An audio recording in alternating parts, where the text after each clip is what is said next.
Hello students, here we are with another problem on accounting for amalgamation.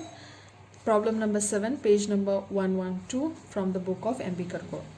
Then Ram Limited and Singh Limited agreed to amalgamate by transferring the undertakings to a new company styled as Mrs. Ram Singh Limited, formed for that purpose. On the date of amalgamation, the position of two companies was as under. So there are two companies here, Ram Limited and Singh Limited, which are, these companies are called as a transferor company. These companies are closing down their business and coming together to form a new company, that is Mrs. Ram Singh Limited. They have given the balance sheets of these companies. They are having share capital, reserves and surplus, long-term borrowings, trade payables. In trade payables, they are having sundry creditors. Now let's look into the notes for these balance sheets. So here it is. So in the share capital, they are having equity shares of rupees 10 each, fully paid up 6 lakh and 4 lakh.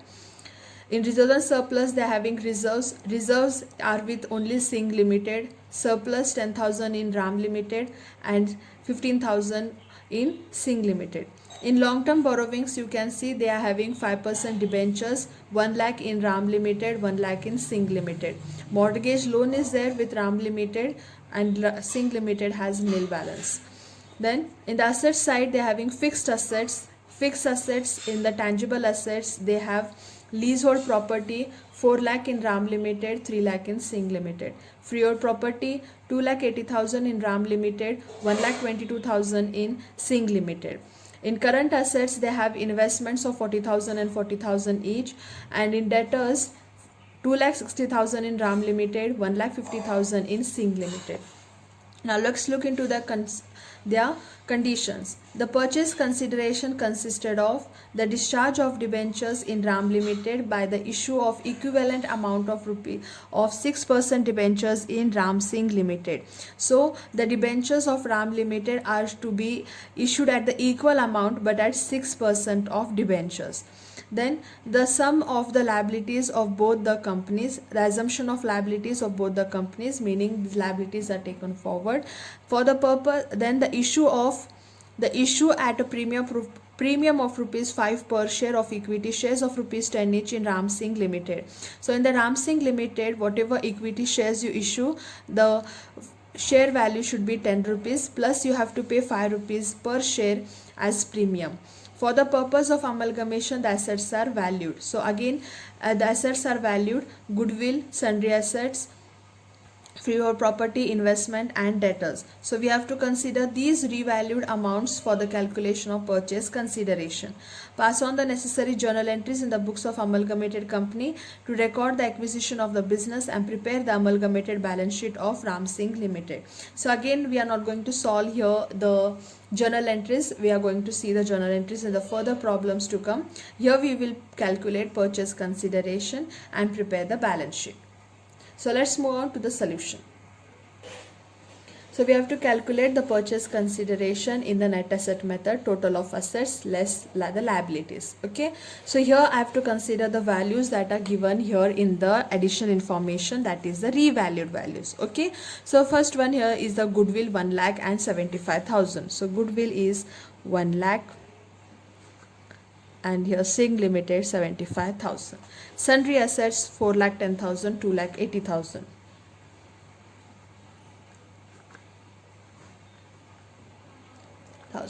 Freehold property is 3 lakh and 1 lakh.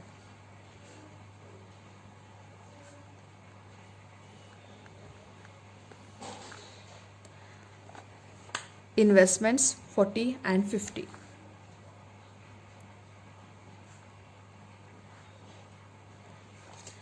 Debtors are 2 lakh 40,000 and 1 lakh 22,000.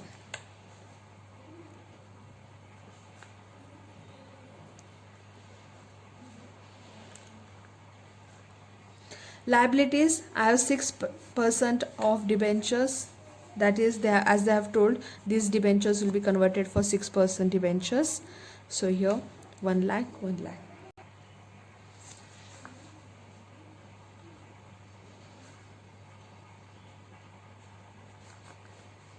Mortgage loan is 50,000 with Ram Limited, nil in the Singh Limited.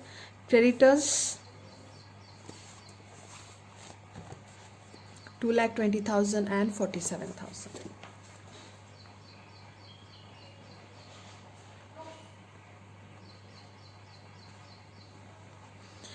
I get here the purchase consideration 7,20,000, 4,80,000. Assets minus liabilities. This you all know. Okay. Now the thing is, we have to issue shares at a premium of rupees 5 per share of equity shares of rupees 10 each in Ram Singh Limited. Meaning, see here. Now the share capital is always what? Share capital always is the purchase consideration that we have to pay to the companies. Okay, but as their condition, they say that from this purchase consideration you have to issue equity shares, plus you have to pay the equity shares. Each share should be paid 5 rupees premium. Okay, so how is that I'm going to do?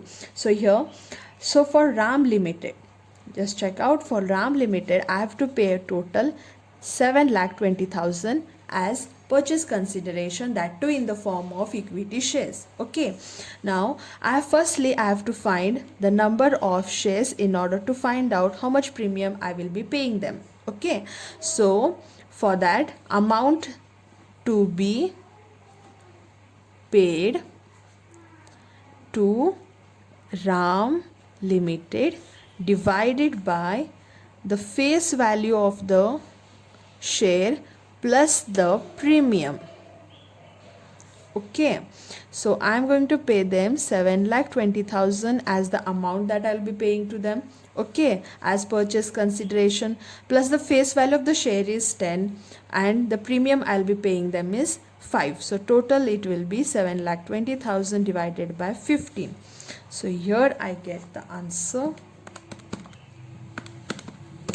that is 48,000 is the number of shares. Understanding?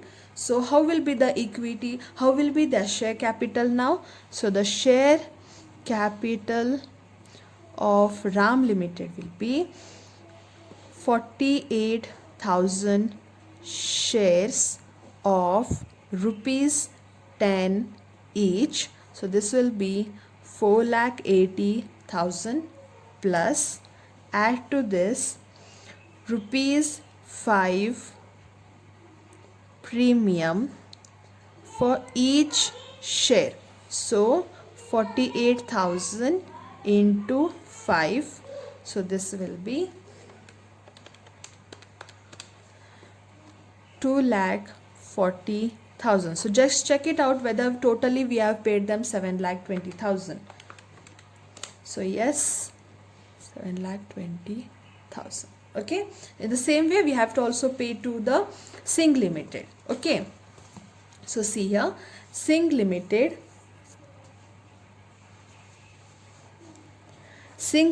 total purchase consideration I have to pay them is 4,80,000. Understanding? So again I have to find out the number of shares of Singh Limited. So it will be amount to be paid to Singh Limited divided by face value plus premium. Okay, so amount paid to them is 4,80,000 divided by the face value of share is 10 plus 5 rupees I'm paying them premium.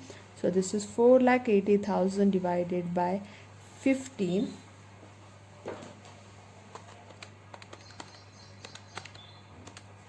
So number of shares is 32,000. Okay, now the share capital,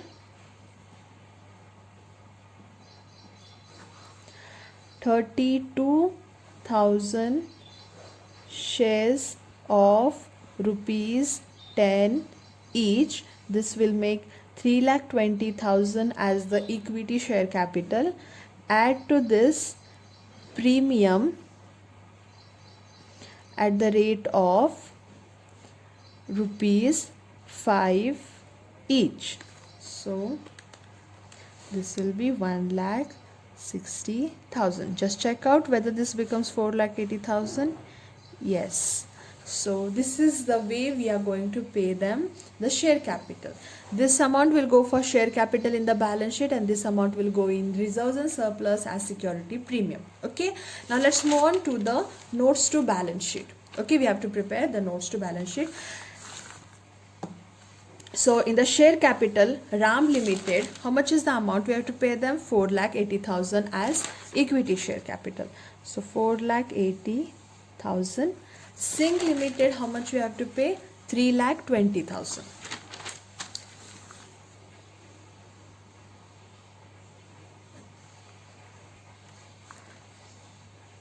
This will be 8 lakh. Now in the reserves and surplus, we have security premium. Ram Limited, how much security premium I'll pay? 2,40,000.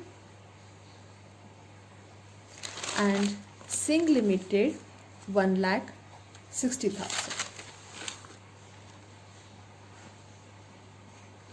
This will make total 4 lakh. Okay, in non-current liabilities, we are having 6% debentures of 1 lakh in Ram Limited, 1 lakh in Singh Limited. As they have told, we have to issue equal amount of debentures. Mortgage loan, Ram Limited has 50,000, Singh Limited doesn't have anything. The same will be carried forward. Creditors are 2,20,000 in Ram, 47,000 in Singh. This will make total 2,67,000.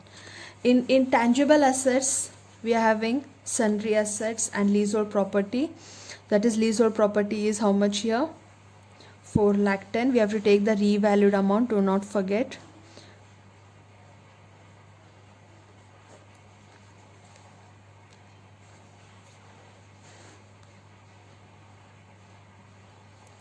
Freehold property is 3 lakh.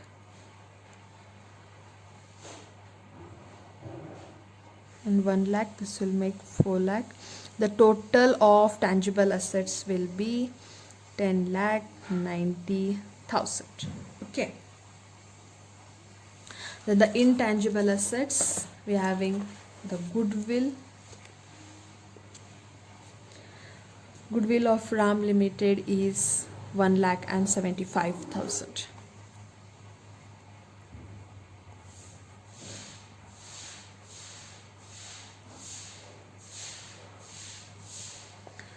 Investments 40,000, 50,000.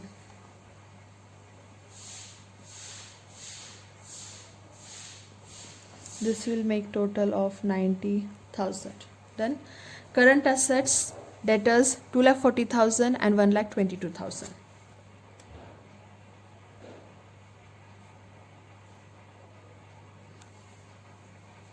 We don't have any cash balances or any other asset in the current assets.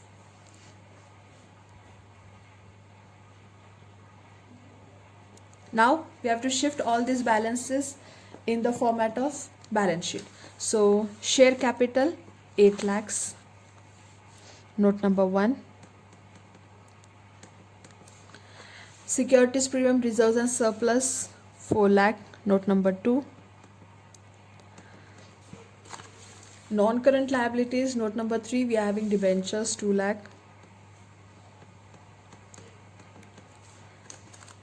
Sorry, it's 2,50,000. I forgot the mortgage loan here.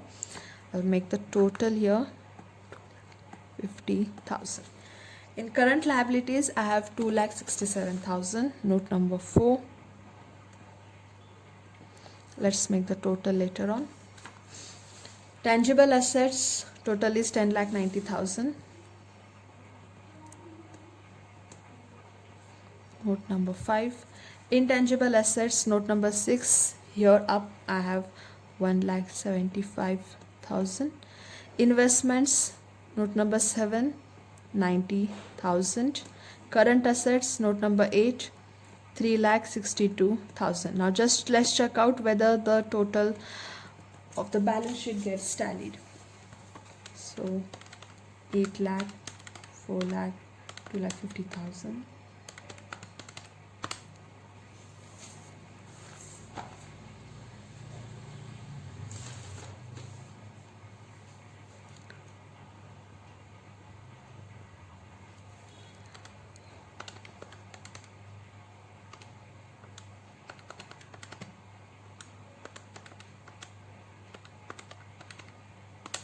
Yes, the balance sheet got tallied for